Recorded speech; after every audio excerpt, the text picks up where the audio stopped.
Alright, what's up mga Kawal TV natin dyan? Magandang umaga din sa mga kaspero natin. So, quick dive muna tayo. Kuha lang tayo ng pang-ulam. So, dito may nakita tayong needlefish or isang balo. Kaya, tinira ko na.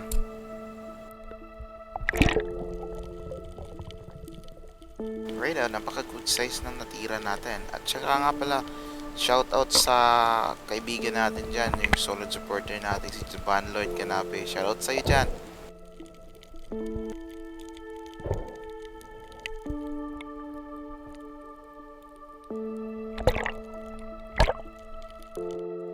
At yun, bago ko na-secure yung isa, may isa naman. So, solve na solve na yung pangulam natin.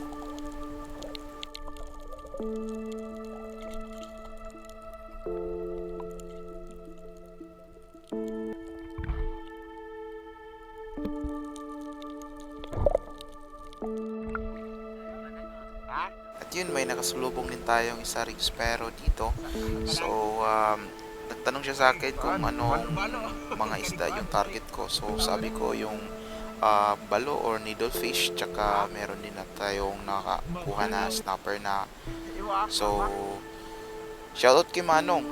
Siya nga pala, sobrang ganda ng spear gun niya. Yung tawag sa amin doon, harpon-harpon. Sobrang taas, mga nasa 160 or 170 cm.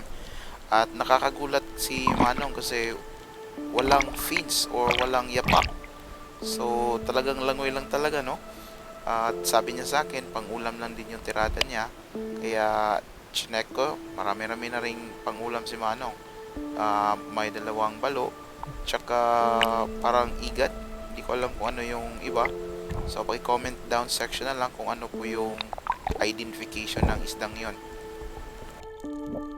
At yun, nakakita tayo ng sea-banded sea snake. So, wag niyong galawin pag nakakita kayo ng ganito. Wag niyong saktan para iwas na rin sa kagat. Kasi sobrang venomous nung lason na kagat ng ahas na yan.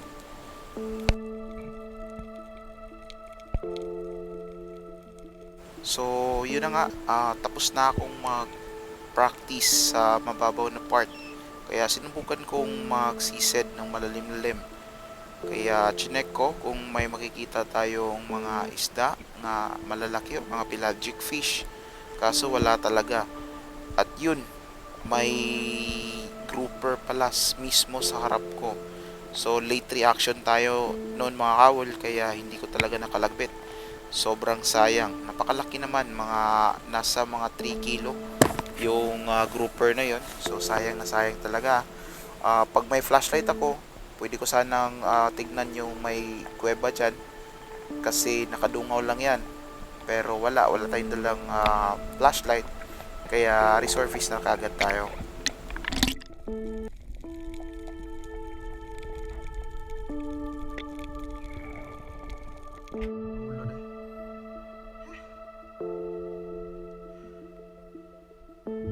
So yun na nga, na alam kong naka-experience din yung mga kaspero din natin pag ganun. Sobrang lapit na yung grouper pero hindi natin na pana. Kaya yun, nag-relax muna ako at napaisip kung sana natamaan or nakuha ko yun. Maganda sana may pambili na tayong bigas pero sayang. Kaya yun na nga, pagkatapos nating mapaisip at syempre disappointed kasi hindi ko nakalabit yung spear gun natin sa grouper na yun. Bumalik na naman ako sa same spot, pero nasa ibabaw ito. Chinek ko kung meron ba mga pelagic.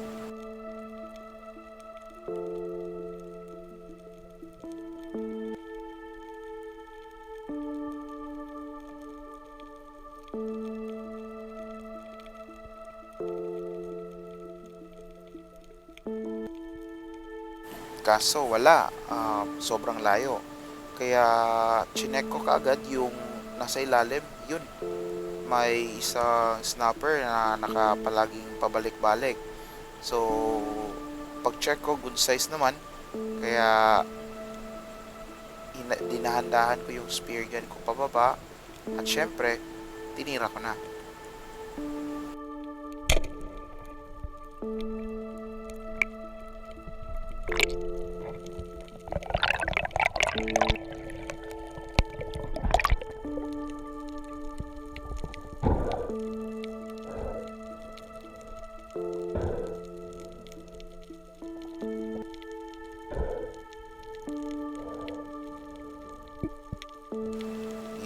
size yung snapper natin. Sold na naman yung pang-ulam natin ito.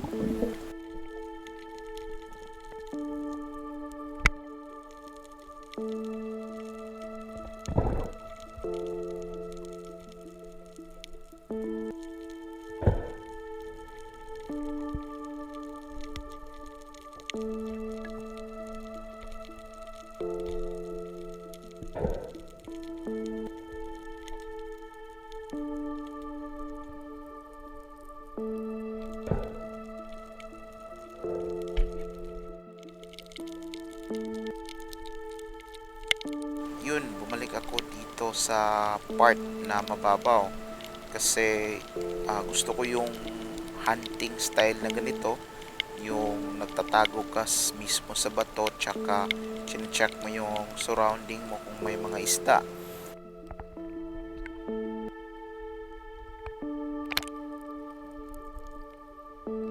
So pag check ko, wala tayong nakitang mga balo, no, or kitong man lang. Kaya yun, may nakita akong mungit. So yung mungit, good size din. Kaya syempre, tinira ko na para pang-solve na rin yung pang-ulam natin.